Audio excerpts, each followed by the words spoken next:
আমাদের আজকে পূর্ব নির্ধারিত কর্মসূচি অনুযায়ী সকাল 11টা থেকে প্রেস ক্লাবের সামনে শান্তিপূর্ণ অবস্থান কর্মসূচি ছিল ছাত্রদের।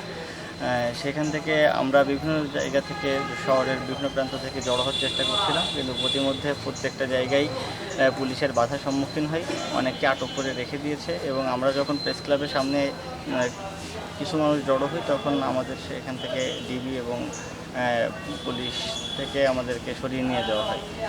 সেখান থেকে তারপর আমাদের সাথে কথা বললেন তারা বললেন যে এখানে কোনো সমাবেশ করা যাবে না। কিন্তু আসলে সমাবেশ করা তো আমাদের নাগরিক অধিকার, আমাদের রাজনৈতিক অধিকার।